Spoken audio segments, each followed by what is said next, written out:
It's okay. Don't move. His talk is entitled Understanding Multiple Personality, A Therapist's View. And I think Don can do it. Is there somebody that can mute all except for Don? Yeah, that wouldn't be good to mute me. I 'Cause think I just went through. I think everyone's muted. Okay, Okay. can you hear me? Yep, Okay, great. I'll mute myself. Okay, I think that means that I should go ahead and start. Well, thank you very much, Sharon. And I don't know if you figured out what that yellow first slide means, but it is FFF is First Friday Forum, but it's actually the second Friday. So it's Second Friday Forum on DID by DBB, which obviously is me. So I am welcoming you to sort of what could be an unusual experience, because what I'm talking about might seem weird at times. And it's sometimes like entering into a different reality. That is actually my experience when I was working with, I'm not doing it anymore, somebody who is DID. As well, some of what I'm going to say might be hard to believe. But I'm trying to give you stuff that is substantive and actually has occurred. As well, some of what I talk about might be upsetting. So if just take care of yourself in whatever ways you need to do that, tuning out, taking a break, going to the bathroom, whatever it is that you might need to do. You might want to write down questions as I'm talking that you can bring up later. And I'm assuming if you send something to the chat to Sharon, then that's another way to get questions for the discussion later. I have no idea how long this will take. Undoubtedly, I will need to stop before I'm done, but let's see how it goes. This picture I had hanging in my office for many years. And I just find this an interesting phenomenon. I had a DID client for many years who could never make sense out of this Escher print, could never figure out what it was and how it worked. I thought that was just very intriguing in and of itself. So what is DID like? You probably all heard about Sybil. There was a book in 1973 that chronicled her treatment by Cornelia Wilbur. And this is a picture that was drawn, and obviously in 57, by Sybil. And you can see how tortured she is internally with all of these different figures. This is a picture of a child altar, which obviously a small boy, and Sybil obviously is a girl. And this was drawn apparently when Sybil was 10 years old.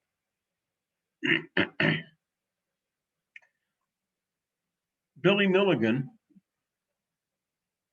was convicted of a number of rapes in Ohio.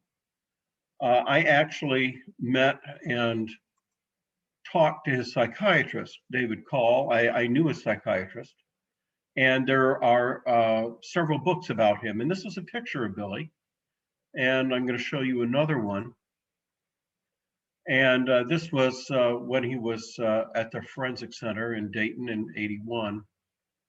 And here is one of his altars. So what this means is when Billy looked into the mirror, this is what he saw. So this was one of his altars, Arthur. Now this also is what he saw when he looked in the mirror. Christine, who was a child altar. So that if he was, as a child altar, looking at himself in the mirror, then he would see that in the mirror. Remember the way he appeared in those other photographs. And here is Christine being comforted by Reagan, another alter who is inside the system. And so his experience is that Christine is being comforted by Reagan.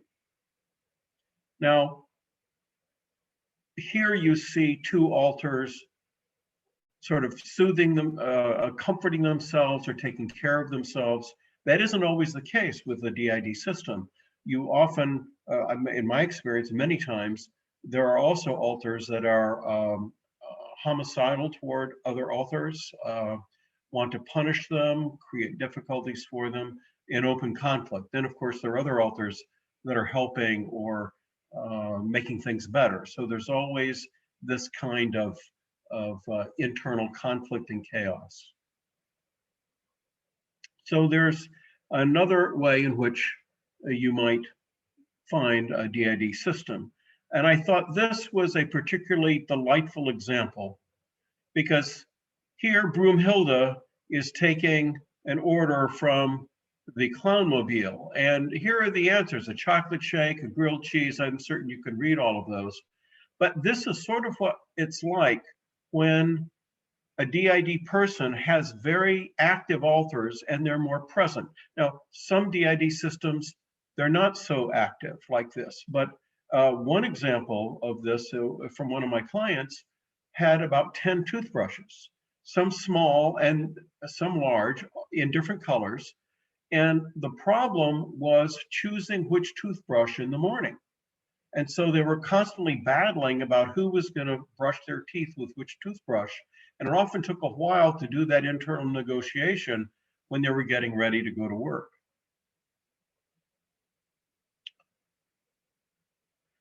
So now there are two examples of switching.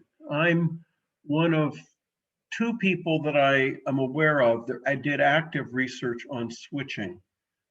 Switching is where one personality or alter takes over control of the body. I happen to know the editor of a publication called Many Voices for and by Multiple Personality Disorder. That's what it was at the time. And she put out an invitation for her readers to send me descriptions, which I then analyzed. And I have two papers on that that I copied. And this is what I was sent. And I'm going to read it to you and talk about it. So this is a woman who is 38. And so this is the beginning of her description. Do you fool around? Know what I mean? Then he winks at me, deals me another card, and calls the waitress for another round of drinks. I get off at 2. Bet you got a jack under there.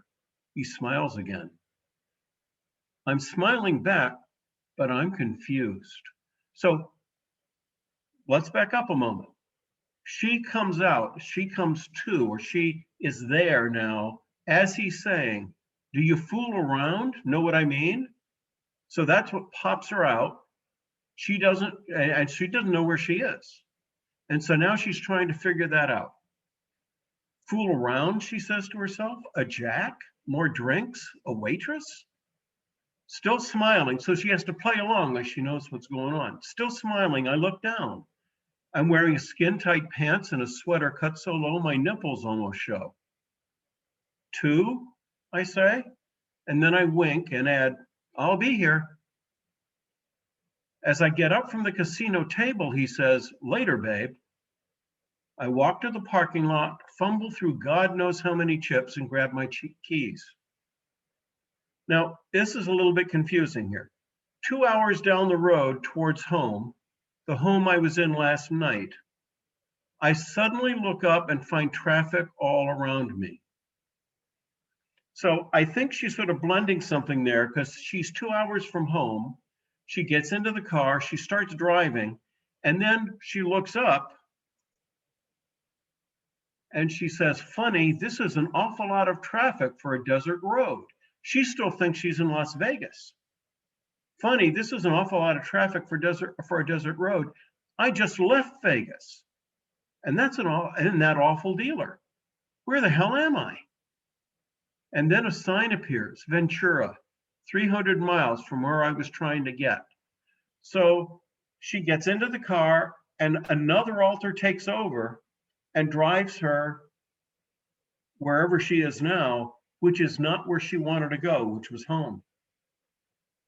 Who was driving? I don't know. Who went to Vegas? Judging by my clothing, I knew. But she isn't aware of who it was. She knows that person's there, but she didn't have access to that experience.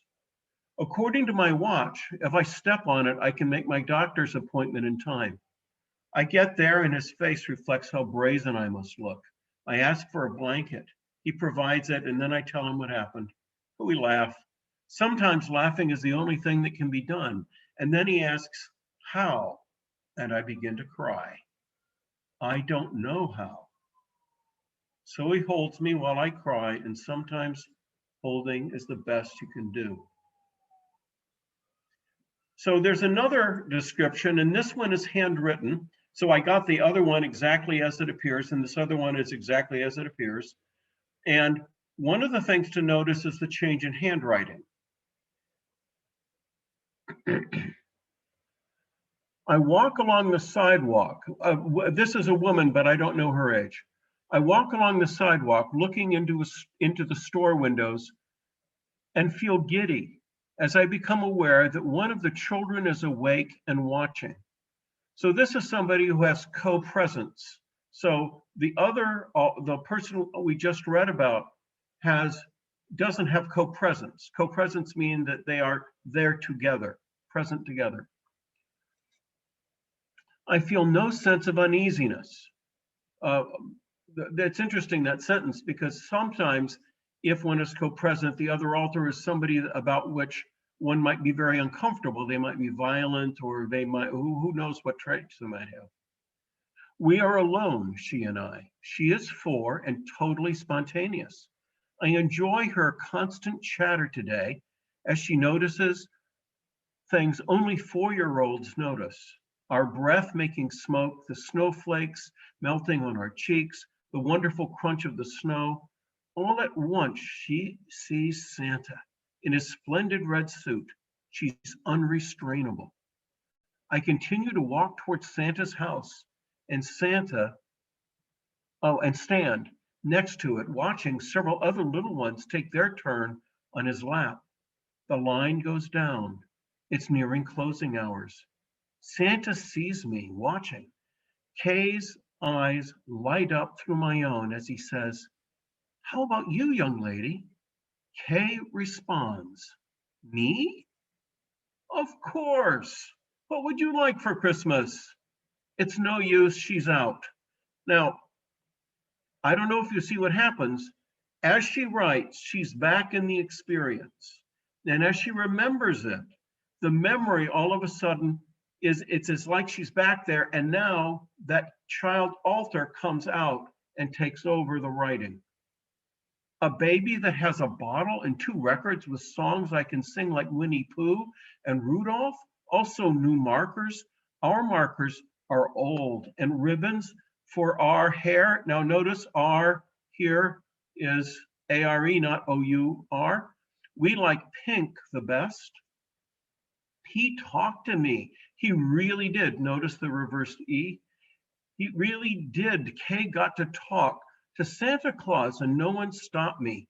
I like the snow. I like Christmas. I love Santa. This is fun.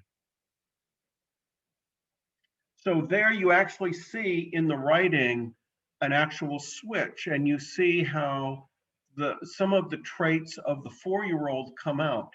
And that's one of the things that you see when people switch in the office. Now, hopefully we'll be able to talk about this in another later on, but this also represents what I've seen in session. So this Calvin and Hobbes cartoon is really great in showing something. A solitary Zoc circles high in the sweltering skies of a desert planet below. A thin plume of smoke rises from the wreckage of a small red spacecraft. Our intrepid hero The spaceman Spiff crawls across the sun-baked land. He must find shelter. Wait, something is approaching. Is it a mirage? Now these words are cut off. My goodness, put on some sunscreen and wear a hat if you're going to be out here, says the Aunt Master, handing a hat and sunscreen. Honestly, show a little common sense. Here, you see, he's now wearing the hat and he's looking at the sunscreen. These are reality cues, as it were. Next frame. And don't give me that look. See, it's his mom. And now he's back. He's back in reality. He's back in his other world. Spiff survives, fixes his ship and sets off to find a more temperate planet with fewer aliens.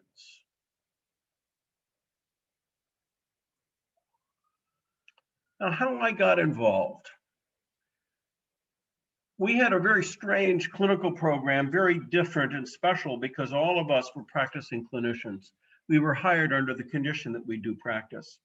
One of my colleagues, also a family friend of ours, Carol's and mine, was a child psychologist, and her office was across and one door down from me. And so we periodically talk about clients. And so she came up to me one day and said, and almost like she was telling me a secret, she said, I have a multiple personality in my practice. And I was appropriately responsive and saying, and thoughtful. And in my mind, I said, no way, you've got it wrong. That was exactly my thought. Now, that was partly because that's how I was trained. We're talking probably 1980, maybe 81. And in the textbooks, it was said that the multiple personality was quite rare, and that was the way I understood it. So, to some of my embarrassment, 2 weeks later, one of my clients ended up switching in my office, and I discovered I had a multiple personality in my practice. And it's interesting because that reaction I had sort of makes more understandable why other practitioners, mental health practitioners, might say, I don't believe in multiple personality, or I don't believe in DID, because they don't have that experience. If I had not had an actual experience of having somebody switch into a different personality in front of me, and it's a weird experience, by the way, you feel like you're in a different reality. And after a while, I never really quite got used to it the first time someone switches. That always sort of got me into a weird kind of inner state. So one of the things I did at that point, this is somewhere between probably 80, 81, 82. At that point, Sybil had come out as a TV movie. And one of the things I did is I learned about how to treat multiples from watching Sybil movies, and then I think I read the book. The only other popular report were the Three Faces of Eve, which was in 1957, and then in 73, Chris Sizemore, who was Eve, actually made her identity public in 73.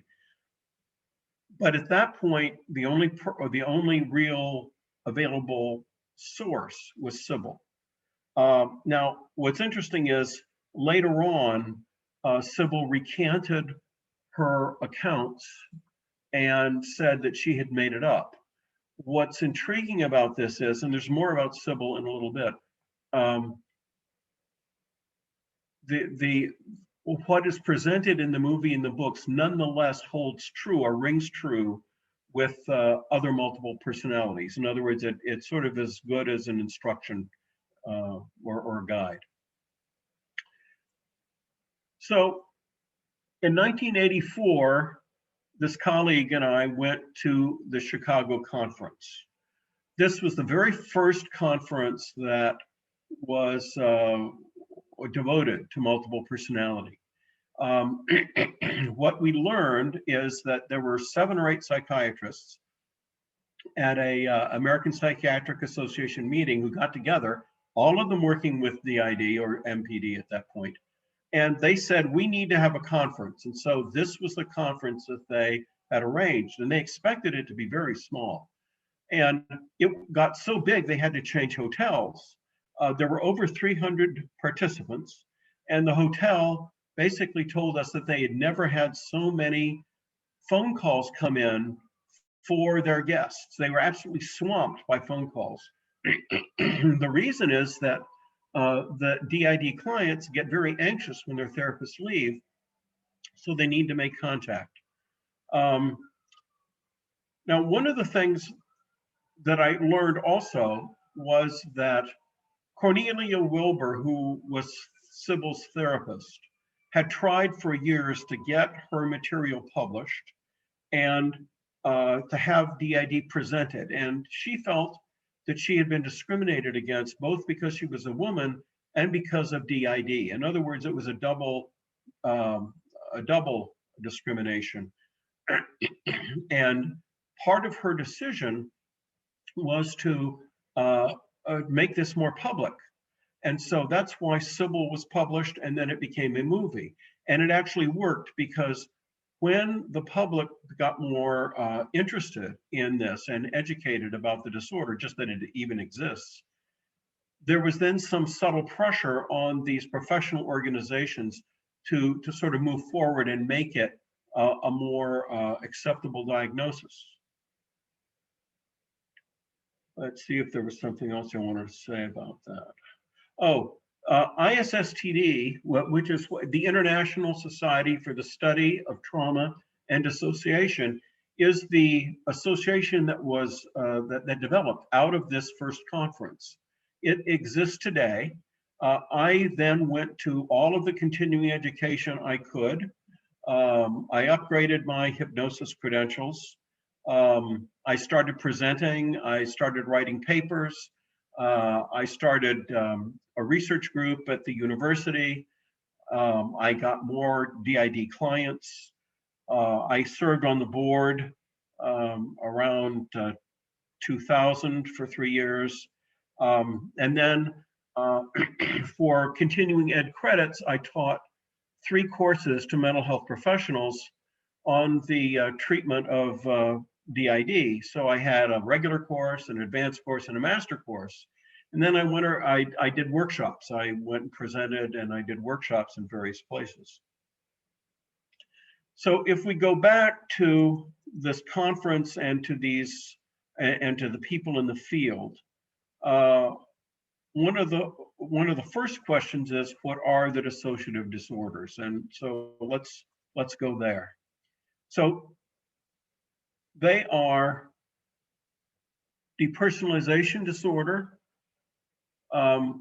This is where somebody is not feeling real, or they're feeling cut off from their identity.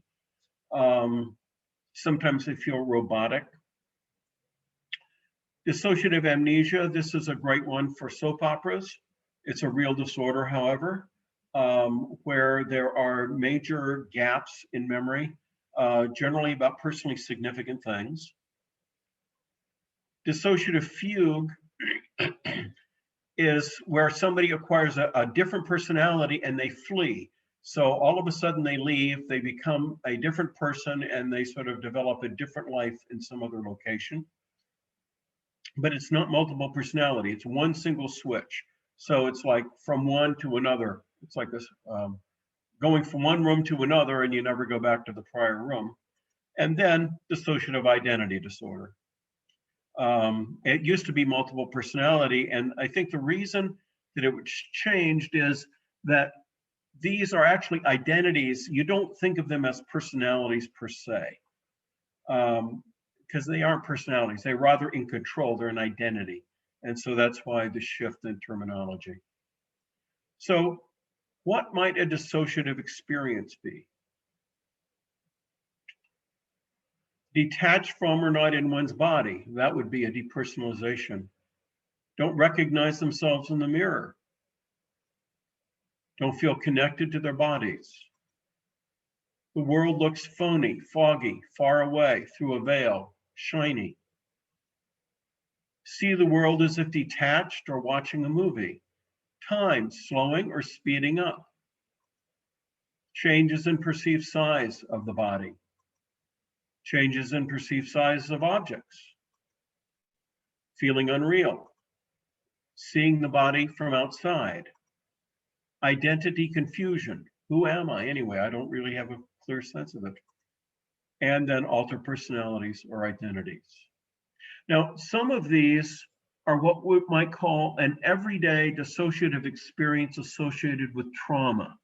So this is not pathological, but here is a description of such an experience. I was driving my mother's new car to get my sister who had been in an accident. It was November and there was no snow, but it began to rain and become slick. So while driving on a curved overpass built over another overpass, it was rather high, built into the side of a large hill, I decided I ought to use some caution because it was so slick, and I tapped the brakes. The car began to fishtail, and it all happened in slow motion. So here's time slowing down. I almost pulled out of it, but overcorrected. I was going backwards down the left lane against the guardrail when I spun another circle and hit the guardrail on the right. The car kept spinning against the guardrail until I had killed a raccoon who was trying to cross from one hill to the other side. Now, that particular detail is interesting because that happens when people are in traumatic situations. They tend to focus very tightly on an event, and so they remember some of those details. They stand out. Where am I? There. And I ended up backwards against the right guardrail with a large pickup truck coming straight for me in an uncontrolled manner. Now, everything seemed unreal. Well, I just read you some of that. I seemed to view the whole thing as an angel from above, watching the whole accident as it had happened only after the fact. So you have time slowing down, you have unreality, and then you have the person out of their body watching it from outside. All of those are not unusual reactions to traumatic events. And when people have that, they often have those symptoms and they remit. In other words, they might replay it, but then after a while, it'll fade away.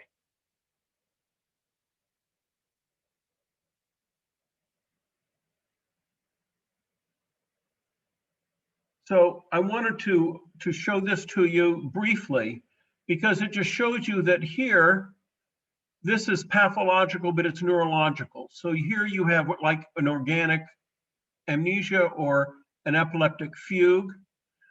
Down here, which is more normal, you have sleep amnesia. I mean, if you think about it, you don't remember being asleep. So there's something that goes on when you don't remember it. And drug-dependent learning. In other words, you can, I don't know if you know this, but if you learn stuff on alcohol, you remember it better on alcohol. And then other psychological ones here, hypnosis can be lead to some kind of dissociative experience. Out-of-body experiences that we were just talking about. And automatisms are sort of like automatic behaviors, such as you're driving a long way and you don't remember how you got from one place to another. Sleepwalking could be added to that. But one of the things, and here obviously are the dissociative disorders. This is older, so now conversion disorder was included in this drawing of Cardenas. One of the things in terms of diagnosis, you always have to eliminate biological medical causes.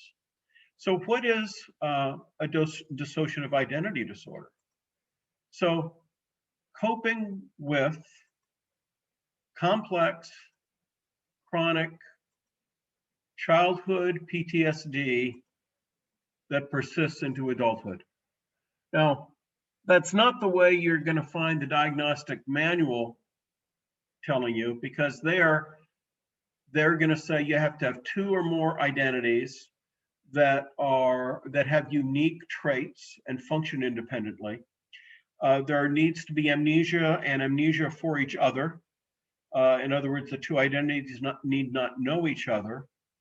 And there are obviously gaps in everyday recall of important events and personal information, as well as traumatic events, which is more likely. The person needs to be distressed by the disorder and have trouble functioning. And now this you might find interesting, the DID is not part of normal cultural or religious practices. Now, what that is a nod to is the fact that there's some cultures that have religious practices and cultural practices that sort of have people go into trance states and to become mediums or figures that talk about or talk like from the gods, messages from the spirits or whatever. And within that cultural context, these are not pathological disorders. They're rather culturally defined events, and people somehow learn how to do that kind of thing. And by the way, going back to the diagnostic criteria, the dissociation is not a function of either neurological or drug-related events. So that's what we're dealing with. Early, when I first got involved in 1984 and started going to conferences, one of the issues was, is this a reliable diagnosis? And part of the reason that that comes up is in 1984, the director of the conference asked everybody in the audience, how many of you are working with somebody who has different identities? In other words, that is a multiple personality. And I was amongst 300 plus people that raised our hands. And in the conference, there were more reported cases of multiple personality at that point than had ever been reported in the literature in prior years. That was in some ways a surprising event, because how do you make sense out of it? That if there were that many people working with actual multiple personalities, where are they and where have they been? So the first question was, is the diagnosis actually a reliable and valid one? So one of the things that happened over the next few years was a development or an answer to that kind of a question. And in that regard, one of the more interesting things for me was what are called the Schneiderian first-rank signs of schizophrenia. And this is what I had learned when I was taking my diagnostic courses, that these were the signs of schizophrenia. But if you notice what's said here, they're actually DID signs. And so there were some folks that did research on this, and they got a bunch of a spectrum of schizophrenics and DID folks, and they went through these signs. And what they found is that these signs are more characteristic of DID than of schizophrenia. And these are audible thoughts, voices heard arguing, voices heard commenting on one's actions, experience of influences playing on the body. In other words, somebody like pushing on me, as it were. Thought withdrawal. That means I have a thought and all of a sudden it's as if somebody takes it away. It isn't that the thought fades, and it isn't that I don't remember it. It's more like all of a sudden it's gone. It's like it's deleted. Thought intrusion. Thoughts are ascribed to other people who intrude their thoughts on the person. In other words, they're coming from outside and all of a sudden I have the thought put in my head. Thought diffusion, so-called thought broadcasting. In other words, all of a sudden my thought is out there in the world. Delusional perception. So I'm not seeing things in the right kind of way, and I believe something that is not true. Made feelings are where, again, it's like the thoughts. Now, somebody made me feel something that doesn't seem particularly appropriate or what I was expecting. Made impulses, so it's not now a feeling, but an impulse to act. and actually being made to act in certain ways. All of those I learned originally were schizophrenic signs. They were actually DID signs. One other instrument, and I think part of the reason I'm taking you through these is it gives you a sense for what it is that DID persons might experience, sort of like the first examples I gave you. That's part of why I'm sharing these things with you. The DES is the Dissociative Experiences Scale. It was published in '86, and it has a line that says, how frequently do you experience this from 0 to 100% of the time? And so a DID person's average score would be 45 plus. So some people have the experience of finding themselves in a place and having no idea how they got there. Finding new things among their belongings they don't remember buying. Feeling as though they're standing next to themselves or watching themselves do something and they actually see themselves as if they were looking at another person. Being told that they sometimes don't recognize friends or family members. Feeling that other people, objects, and the world around them aren't real. Feel that their body doesn't belong to them. Finding that in one situation they might act so differently compared to another that they feel as if they're two different people. Finding that they hear voices inside their head that tell them to do things or comment on what they're doing. Oh, I jumped ahead. Now, we probably have another 5 minutes. I am maybe a third of the way through what I have to go, so we'll just keep plunging along here. I'm going to go through this very quickly in that psychiatric validity is very strong. So there's clear content, criterion predictive, and construct validity. In fact, the DID diagnosis has a stronger evidentiary base and it fits the system better than any other diagnosis.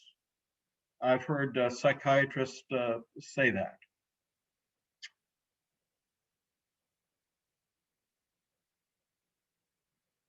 One question was, because of how frequently we were seeing this in these conferences and people were reporting it, is it, well, how frequent is it?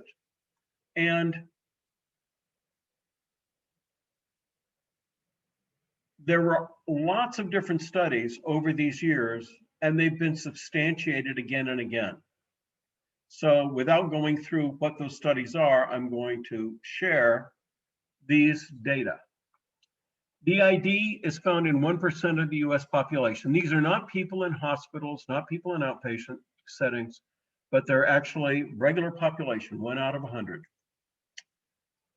The dissociative disorders in general, in other words, if you take all of those folks, 4 to 10% of the US population. And in outpatients, 10 to 15%. There are variable numbers in all of these. And dissociative disorders are found in 15 to 40% of US inpatients. You can expect that a DID is going to be found in greater than 1% in most inpatient units. And also then in most mental health systems. Now, this, if you were to look at this, and remember 1%, this is around 1% here. And you have alcohol disorders, drug abuse disorders, bipolar, schizophrenia, and eating disorders here, and depression and anxiety disorders up here around 3.76% up here. So one of the reasons I wanted to share this is that clearly the dissociative disorders are a significant disorder, but notice that they're missing from this drawing. And this is one of the problems with the dissociation. It tends to be ignored by the mental health professions. Why do folks develop DID? Childhood abuse. So over zillions of studies, well, maybe I'm exaggerating, but a lot, this result comes up again and again. 68 to 90.2% of the females report childhood sexual abuse. 85% of males report childhood sexual abuse. This is, of course, part of the gender discrimination. 60 to 94% report physical abuse. Males are higher than females. Generally, there are 3 to 5 mean numbers of types of abuse per patient. The abuse begins before age 5. The duration is around 12 years of sexual abuse, and the duration of physical abuse is 14. And the primary abusers are within the family. These results were really quite startling, and this occurred right at the end of these results were coming out around the time that child abuse was becoming an accepted event in the society, because before it was sort of denied. It said this can't be the case, can't be going on. People had the same reaction to this. So are the reports of severe and frequent early abuse true? So people did some retrospective studies of this and looked at actual reports by DID clients of what happened. And these were several different studies. And they went and they checked newspaper records, medical records, reports of neighbors, friends, and so on. And they discovered that 84 to 95% were corroborated.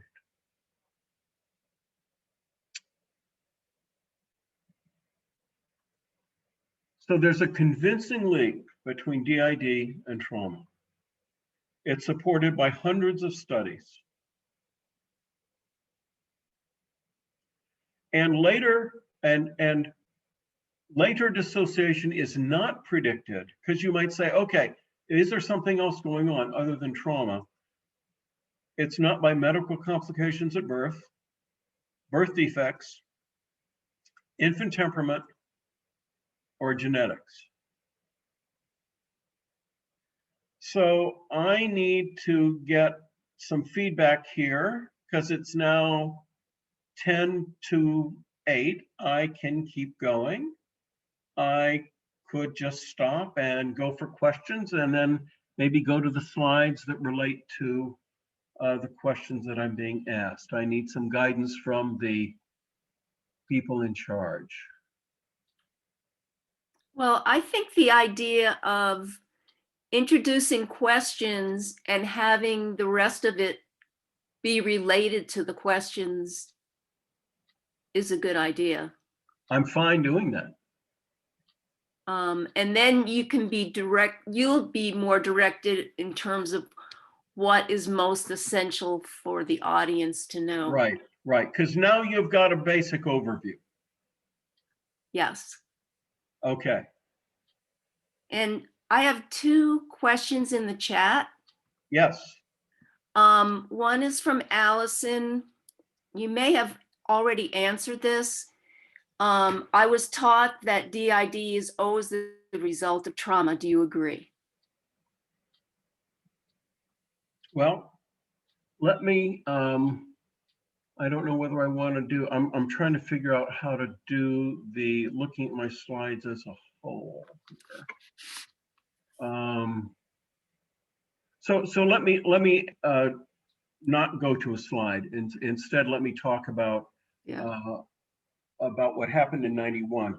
A friend of mine wrote a paper, Peter Barish wrote a paper saying that attachment or disorganized attachment was one of the problems with that helped create DID. And it was generally accepted up to that point. So we're talking 91 and probably in the next few years, that trauma was the sole cause. And what his paper got all kinds of conflict or turmoil within the field, and then it was looked at. And what then became pretty clear is that disorganized attachment in early development seemed to predispose people to become DID.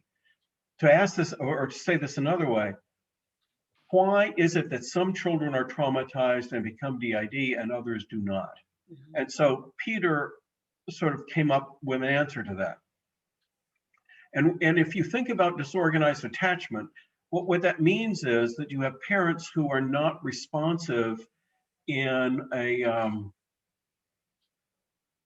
their inconsistency in being able to attach to the child is such that the child cannot be sure how the parent is going to be. In other words, sometimes the parent will be remote and non-responsive, sometimes nurturing, sometimes non-nurturing, perhaps angry and abusive. And so there's a kind of chaotic way in which that parent goes about relating to that child. Now, I'm not talking about, I mean, all of us are angry and sometimes not responsive and sometimes not caring and soothing, but these are really extreme. And what happens is if you assess these children for attachment and you put them in what's called a strange situation where they're put into a room with a stranger and they don't have somebody to care for them. In other words, their parent is not there. What happens is the parent's there, the stranger comes in, the parent leaves. The child will often freeze, and then when the parent comes back in, they're frozen and they don't go to the parent in order to get comfort or soothing. So they don't see the parent as somebody to help manage their distress. So these are some of the symptoms of disorganized attachment, and the identities, in other words, what happens internally for the child is they have alternate identities that hook up to these alternate disorganized parenting strategies, and you now have the preparation for developing DID later if a trauma impinges on that child. Other question? Thank you. So another question, and I have this question too, to ask you to talk about what kind of therapy is given. What kind of therapy is helpful for DID clients, and maybe how would therapy be different with a DID Oh, client? I have a whole bunch of slides for that, but I'm gonna I'm sort of beset by my my computer here. But I think I'm just going to talk off the top of my head. I think that's the best way to do it. Well, there are a number of different problems for doing therapy with a DID client. First of all, it's always a roller coaster ride. And there are always crises. That's almost always the case. So that's one of the things that happens as therapy proceeds, especially as you begin getting into some of the traumatic material.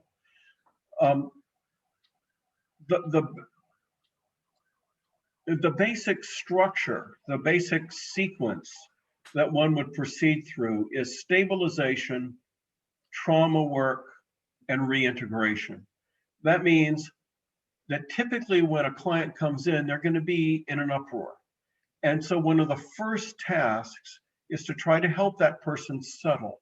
And very often an uproar means that there are internally some alters that are very upset and distracting or undermining or trying to stop something from happening in that person's life. Now, that could be that the person is self-mutilating, which is a frequent problem. Could be that they are suicidal. It could be that they are homicidal. It could be that they're engaging in all kinds of strange, not strange, but alcohol, drugs, maybe indiscriminate sexual activity, lots of different kinds of things that might be life disruptive. And the first part of it is to just form a relationship such that that person will be able to tell you what's going on so you can begin to help intervene. That sometimes can take a long time. Some of the statistics on working with DID folks is they're generally in the mental health system about 7 years before they're correctly diagnosed. Now, and they are polysymptomatic, so they're often misdiagnosed and not treated appropriately for DID. So so one thing that happens is that DID folks tend to be very suspicious of therapists and not very trustful. And if you think about the description I just gave of a disorganized attached upbringing, what has happened is these people have not developed the ability to trust. And that's understandable given the fact that most times family members who should be trustworthy and should be a source of comfort and support have just not been there. And so one of the problems then is as you begin to form a relationship and as they begin to feel comfortable, then what happens is they get afraid that you're going to attack or hurt them or abandon them. So one of the earlier parts of just even getting the information about what's going on in terms of the internal chaos is beginning to establish the relationship and to work through these ups and downs, because things seem to be going so well last session and then they fall apart the next session. And that just is part of the natural process. So once you're able to form the relationship where they can begin sharing stuff. Now, you understand, hopefully you would realize that the traumatic origins are going to be buried. They're not going to be readily available to the client at all. All they're going to know is, I'm in distress and I am in these battles and I have this alter battling with me about that, or whatever it might be. Excuse me. So we're not even talking about trauma work at this point. We're just talking about forming the relationship and helping them reduce the distress so that they can then manage day to day and be okay. And so that's something I would actually overtly work on. And I say, until you can sleep well at night, not have nightmares, and not have intrusions, we can't do any kind of work. So let's work on doing that first. And often my clients would start battling me on that, saying, no, I want to go ahead and work, but that's not going to be helpful. So once they're stable, then you can begin doing the trauma work.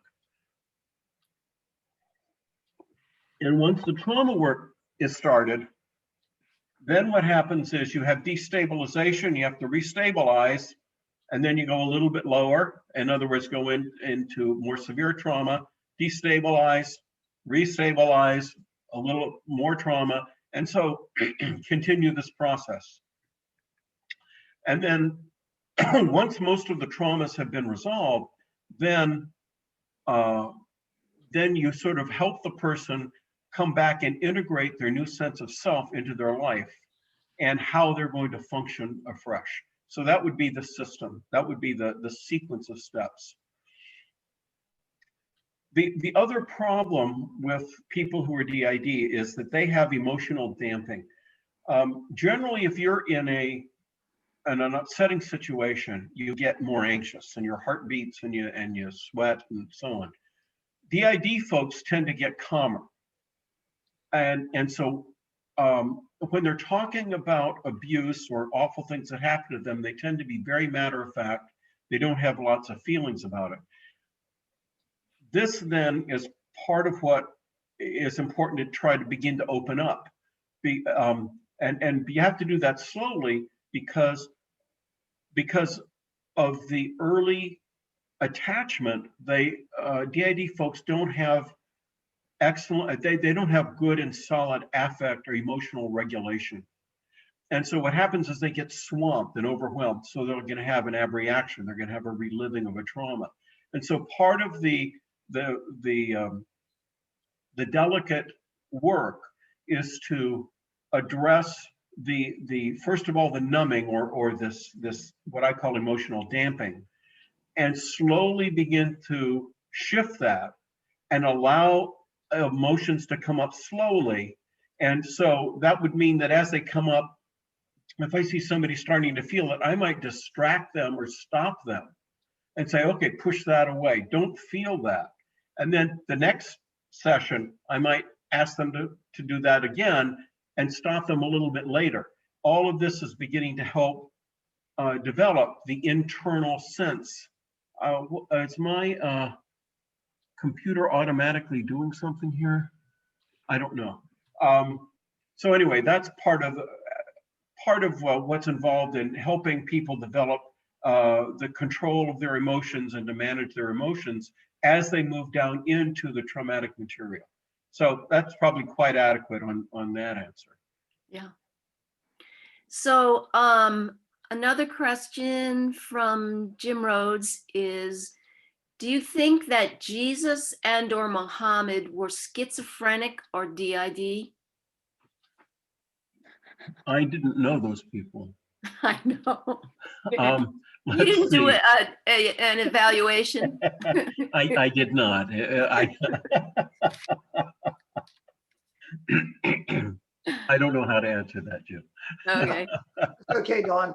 So from Andy, what do you think about reports of people during surgery having out-of-body experiences and looking down at themselves, seeing the surgeon's bald head, etc.? I don't know what to think of that, because I know that some of the clients that I've talked to and some of the people, other therapists I've talked to about this, report that clients will see those kinds of things and report that they're accurate. That's, I don't know how to explain it. I do know that the experience of being out of your body during a trauma, and this happens often with DID folks, given the horrific abuse they experienced when they were little. I mean, that's quite common. So I know that that's a common phenomenon, but I don't know about, you know, how to represent this sort of accurate view of their surgeon's bald head. That's the best I can do, Andy. Okay, so I guess we can open it up to anyone else that wants to raise their hand. I see Steve, And are I you can see raising your nothing hand? right now, so I'm gonna. So everybody is muted, but Louise could unmute everybody. They can't unmute themselves? You can unmute yourselves. Okay, Yes. now they can. There we go. I think I can maybe do this. So people can ask questions now. There we go. Now I'm Thank you. okay. Now I can see people.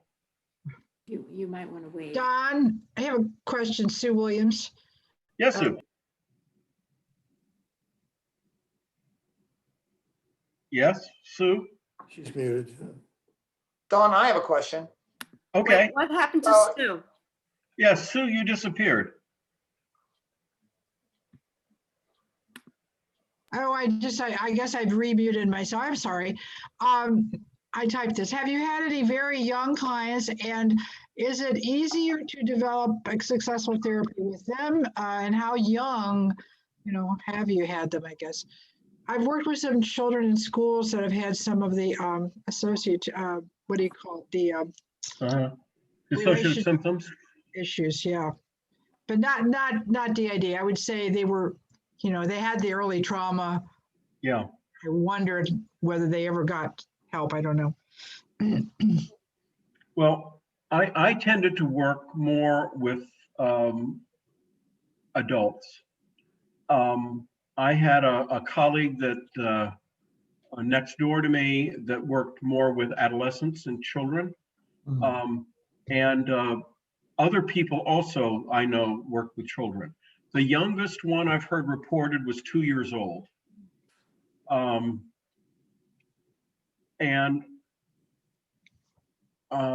What was the other question you had? Well, yeah, is it, I'm assuming the earlier you catch these things, perhaps the easier it is to deal with them. Although it must be difficult to come up with therapy for a 2-year-old. Yes, yeah, it would, well, yes, it would be. Well, here's one of the problems with kids. That very often they're still with their parents, or they're not taken away, or they're in an abusive situation. So, I mean, this is also true of adult DID clients. Often a client is a potentially abusive situation or an abusive situation. It's very hard to do work on past traumas if they're in a currently threatening situation. And this is even more the case for children. So the first is they need to be in a safe setting. And this is one of the things in terms of treatment of an adult, by the way. If I am aware that somebody's in an unsafe situation, one of the things that we need to do is to help that person find safety and to discriminate safe from unsafe situations and to move toward those safe situations as opposed to unsafe ones. Often just getting a kid out of the abusive situation will often just reduce some of the distress, and some of the dissociation will just resolve automatically, just not being in that setting. But then they're still going to have to work through, the whatever traumatic experiences they had.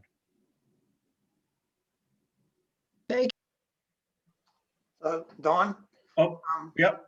So you have I think this must have been very incredibly difficult work. It sounds like it was very hard to work with these people. So I really admire what you've been doing with that.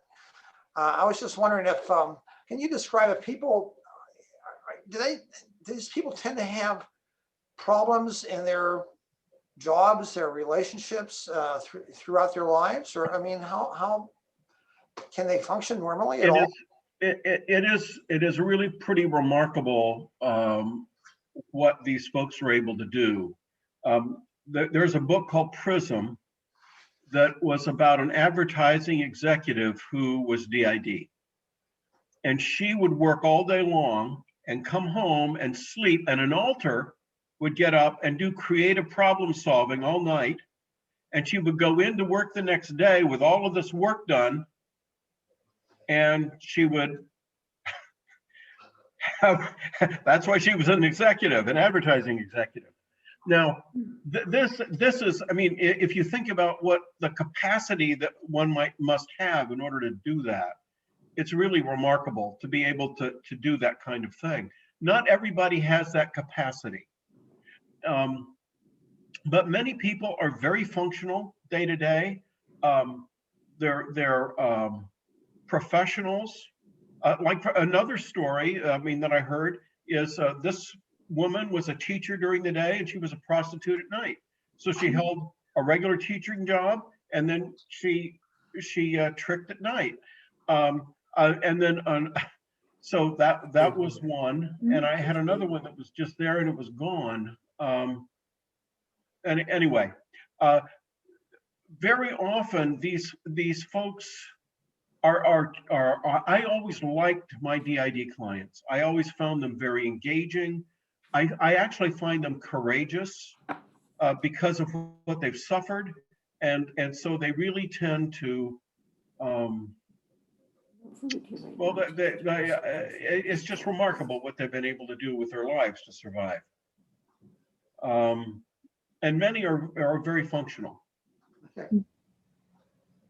Don, I had another question. Towards the end of therapy, if the therapy is successful, what happens to the alters, and if they vanish, does the patient grieve their loss? Wonderful question. Yes and no. I had one client who would get very angry at me because the alters were gone and the person could not go back and use the alter to sort of manage and to stop things from being distressing. So the answer is that's sort of a quasi grief answer. And the thing is, you always have company. You always have somebody there who's going to go to bat for you.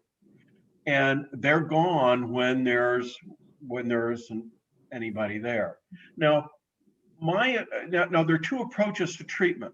One is that you have these alters, and the job is to fuse the alters and bring them together. Now, that is not the approach I had. That's focusing on the alters. my understanding is that it all goes back to trauma. So we work on the trauma. And as we work on the trauma, what I found is that those alters would just naturally dissolve and move together. When that happened, there wasn't really a grieving in my experience. Rather, it was like they were no longer necessary. So because as the trauma got resolved, the necessity for these different alters to manage it just sort of dropped out, and they sort of they went together as the trauma got worked through. And then, by the way, we work through the trauma, and then something else pops up, and I discover there's another deeper level, and it pops up again. In other words, there was some other bad thing underneath that. So we work on that, and then there was another level. So very often you have to keep going in order to get the whole traumatic experience and to bring it all together. Okay? Yeah, so Stephen Don, Kane, were you raising your hand? yeah, I was. Yeah. So my question is, have you found it helpful when the patient has a dog? Has a dog. I'm trying to think about that. I'm trying to remember dog. I don't remember any dogs Or cats? or cats. In other words, maybe they were there, but I don't remember any discussion of dogs or cats from the people that I work with. That's interesting because they would be very safe, comforting figures. That's what I So thought. that's interesting. Yeah. No, So some people do recover from this entirely? yes, but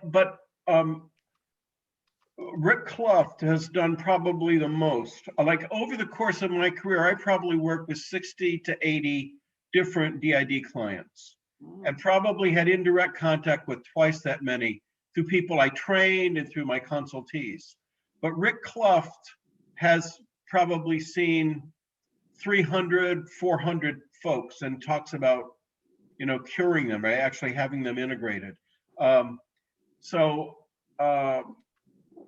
There are, but this, let me continue the other thought. There was a longitudinal study that was done by Brand where she got patients and she got therapists and she followed people over many different years. She concluded in 2017 that that 3/4 of the people that got DID focused treatment got significantly better. Those people that did not have DID focused treatment had a chronic course. That she was dismayed that most of them did not achieve final integration. But there were significant decreases in suicidality, depression, anxiety, and in other words, a lot of the distressing things. So in other words, treatment helped reduce a lot of the distress and people were functioning better, but they weren't integrated.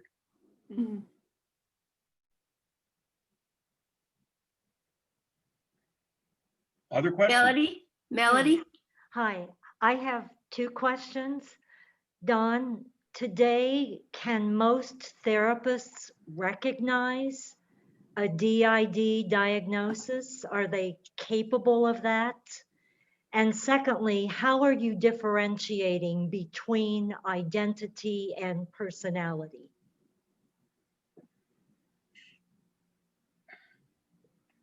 You can think of personality as sort of like the regular traits that you have that would characterize you. And identity is like someone inside that's in charge. This is my identity. I'm the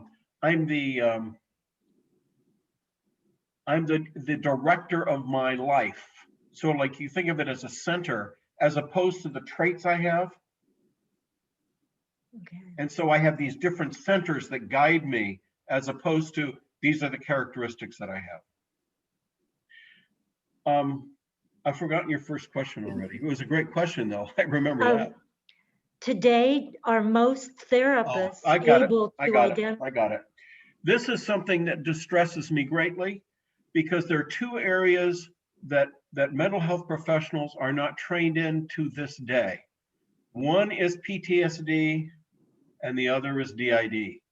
And if you look at those prevalence rates, this is a significant mental health problem.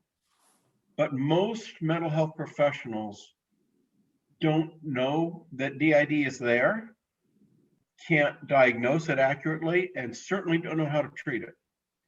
And I don't think that's as true of PTSD, but I believe that most training programs don't have courses in working with either of those particular disorders. And this was something that when I was on the board, I really tried to push for, but it is still the case. Anyway, yeah, those are two big mental health problems that really are not being dealt with and people don't know how to deal with. So there could be many cases where a DID is simply misdiagnosed. Yes. As like schizophrenia. As schizophrenic or bipolar or Okay. or schizoaffective, bipolar, some kind of a mood disorder or an anxiety disorder. There can even be seizure-like disorders, misdiagnosed seizure disorders. Thank you. Carol, Yes, I do know the speaker, but I would still put out this question. And that is, you mentioned that there are a lot of people who are DID who are very successful in their professions. But you also said that Billy Milliken was a rapist, I assume, in some of his personalities. Do you know how often it is that people guilty of serious crimes are really multiples and it's the other alter doing those crimes? I don't. I know from, I'm thinking back over all of the different conferences, not every single one, but I'm trying to sort of get a sense from what I've read and the people I've heard speak. In general, DID folks are not violent and like murderers and rapists. But the exact answer to that question, I really don't know. But that's the impression I have. And sometimes I would guess that if people are going to act out and do something like that, they're going to be triggered in some kind of way. In other words, something is going to be activating that particular violent act, if that's what they're doing. But I really don't know the answer.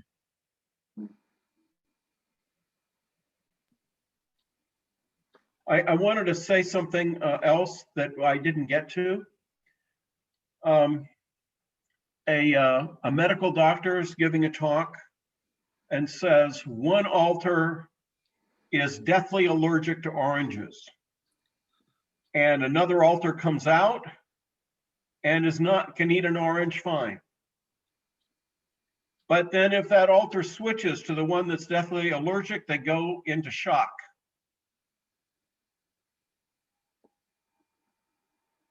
Another example, one alter is not a heroin addict, another one is a heroin addict. The heroin addict has withdrawals, the non-heroin addicted alter does not have withdrawals.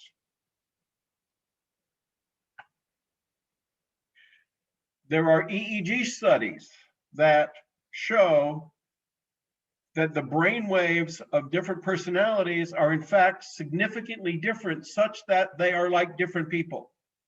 In other words, they are actually, the brain waves show different people.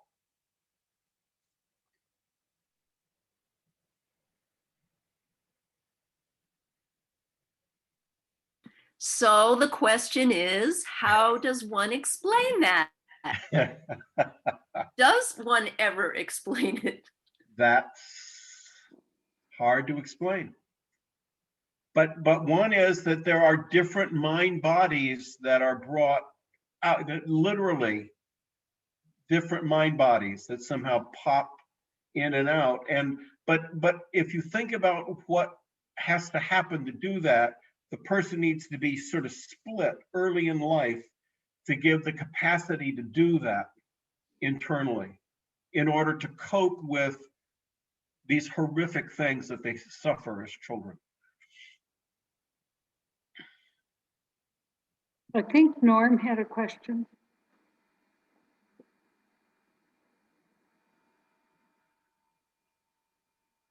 But Norm appears to be. Norm, you have to unmute yourself. Norm, unmute.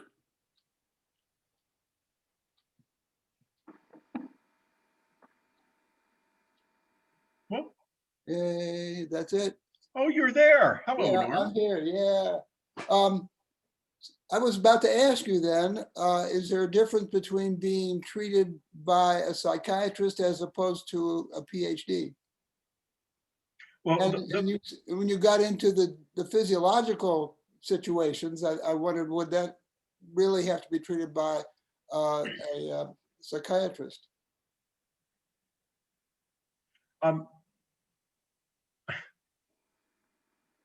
The big issue with being treated by a psychiatrist is the ability to prescribe medications. Although psychologists have been lobbying to get prescription privileges, on the other hand, if a psychologist is doing that, they're not going to be doing psychotherapy. They're going to be doing drug treatment. So typically, the only drugs that a DID client generally would need is either an antidepressant or an anti-anxiety agent. And the reason is that let me back up, if most of the authors are depressed or are anxious, then the drugs can go in and can help reduce those emotions in the system. But if only some are anxious or depressed, then it doesn't work. So the reason to refer someone to a psychiatrist is for that kind of a treatment. In other words, for some kind of medication. And my experience clinically is that most psychiatrists also don't know about DID and will then come up with all kinds of other kinds of drug interventions that really are not appropriate for a DID client. This goes back to the lack of education. But in general, psychiatrists are not going to do psychotherapy. In general, they're going to do something other than that. Although many of the people that come to these conferences that I know, and others I've gotten to become friends with some of them, they are psychotherapists, but they're also able to prescribe. Okay. So I have a question, Don. With the patient client that saw Santa Claus, the little child came out, Mm-hmm. Was that a hallucination? And are hallucinations related to anxiety? Okay, are you saying was Santa Claus a hallucination? Was she actually seeing Santa Claus? Yes. Or was it a little girl? When she came out. Yeah. And started to write. Now that's an interesting question because this is like a flashback. Yeah. Okay. So this is like the revivification of a memory and being thrown back in time. Yeah. Okay. All right. Does that sort of address that? Yes. Okay. Thank you. We probably should just take about one more question. Okay. I wanted to make another comment about. I had. Okay, go ahead, Lynn. I had a question. Yes. I was one of those people who read Sybil, and I think I maybe read it twice. Do you think when she recanted, do you think she was just trying to cover something, or what's your feeling about that? I'm thinking.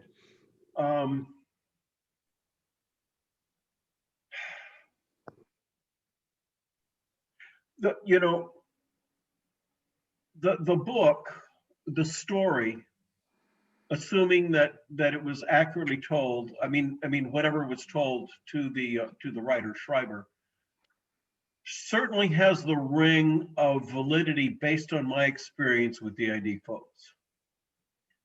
So I'm not sure I understand the recanting or why she would have told it as well as she did to Cornelia Wilbur.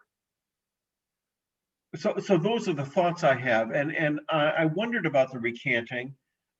So I want to talk about something that goes on if you do EMDR, and one of my specialty areas was EMDR and EMDR with DID folks. So, but I'm not going to talk about DID. I'm going to talk about something else. If you do EMDR, which is a very specialized form of treatment, and with not just with trauma, but with trauma, for example, and somebody comes in and they're really, really anxious and they're really triggered by stuff, and you do successful EMDR, they can come in the next session and say, you know, I don't understand. I don't even remember that anymore. It's just not there. In other words, they act as if the very thing that they were so beset by and that so bothered them is just literally no longer existing. It just isn't there anymore. I've had that experience with these people, with some people, not everyone. So I'm wondering if a successful resolution with her led her to totally reconfigure her memory system such that it wasn't there anymore. But I don't know. I didn't pay attention. I've never heard her do the recanting. I just know she did it. I can't answer it. I don't know. What I was going to do is I was going to talk about drugs, because I had a client that was, by the way, very often a DID client will have somatic pain. These are often body memories of abuse that begins bubbling up. And so what they will do is they will take drugs to address that. And so I had a client who said, you know, when I take a drug, I send it to that part.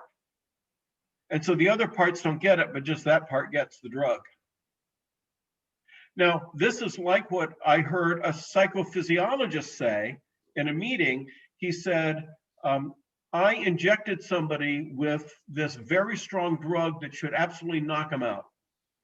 And he's sitting up on the table and he's talking to me about it. And then he switches, and like a stone, he just falls to the table. So that he for some reason in this one altered state, he was not affected by this very strong drug that should have knocked him out. And he switched to a different alter and he was gone. Anyway, I just thought that I'd share that with you because I thought that was intriguing in terms of, again, internal capacities and what drug would work, because that's an issue. If somebody gets medicine for their condition, what are they going to do internally with the drug if they have that particular capacity? Okay, are we done, or more questions? Yeah, I can go on for a long time. Andy had another question, I thought. And Brian, were you wanting to? I guess he's gone. Andy? He can come back. Okay. I just wondered, and maybe you've already answered it, how much self-awareness do these people have? I mean, are they all aware that they have this condition? In my clinical experience, I would say 3/4 don't know that they're DID. Wow. And so one of the things that happens is when they come in, they're distressed, they're anxious, something's going on in their lives. And then as we begin to talk, they report amnestic experiences, some other kinds of weird things. They have a history of abuse. And then it begins to become clear they are DID or possibly DID. Mm-hmm. I've only had one. Most people find the diagnosis like a death sentence. They hate getting diagnosed DID. Wow. And I only have had one person over the years say to me, oh, thank God, I've known this for years. Nobody's diagnosed me like this, but nobody's diagnosed me right before. But that's only one person in all of my clinical history. So Like that advertising person, you know, who Yes. got her great ideas while she was asleep, you know, the other person out. Did she know that that was happening? Yes, at that point she did. And I think that was a different,